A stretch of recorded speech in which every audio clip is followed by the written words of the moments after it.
क्योंकि स्कूल समाज की जरूरत के हिसाब से बच्चे को तैयार नहीं कर रहा, स्कूल बाजार की जरूरत के हिसाब से आपके बच्चों को ट्रेनिंग दे रहा है, ट्रेंड कर रहा है। क्यों जी?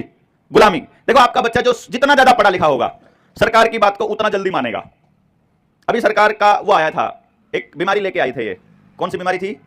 अच्छा, असली थी कि सच्ची थी कि खराब, मतलब गलत थी, नकली थी, फर्जी थी? आप कह रहे हो फर्जी थी वो बीमारी, ठीक है। अब ये बात को फर्जी कौन कह रहा था? गांव का अनपढ़ आदमी, गांव का सामाजिक आदमी, गांव के अंदर बैठा वो आदमी जो कंपनियों का गुलाम नहीं है, वो आदमी कह रहा था कि ये फर्जीवाड़ा है।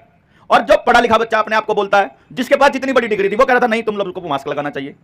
मैं आज भी अभी बगरू में आ रहा था तो स्कूल में पढ़ने वाला 11वीं 12वीं का बच्चा रहा होगा, वो मास्क लगा के जा रहा था। राजस्थान में भी मास्क, यार हद है, इतनी शुद्ध हवा वाली जगह पर भी अगर कोई मास्क लगा रहा है, इससे बेवकूफाना हरकत कुछ हो ही नहीं सकती। लेकिन ये काम कौन कर रहा है? अब मैं वही तो कह रहा हूं, मतलब ये काम कौन कर रहा है? पढ़ा लिखा बोलने वाला आदमी, अपने आप को पढ़ा लिखा बोलने वाला आदमी। सरकार की बात को चुपचाप मानने का काम कौन कर रहा है? जो अपने आप को पढ़ा लिखा बोल रहा है। लेकिन सही बात पर अड़ने का काम कौन कर रहा है? जो इस किताबी जाल में नहीं फंसा। अभी सरकार ने 3 खेती के 3 गलत कानून पास कर दिए। वो पास करने के बाद उसका विरोध करने के लिए जो बॉर्डर पर बैठा था लाखों आदमी, वो सारा वो आदमी था जिसके सिर पर पगड़ी थी, जिसके धोती थी, जो 45 पार का आदमी था, जो ज्यादा स्कूलों के चक्कर में नहीं पड़ा था।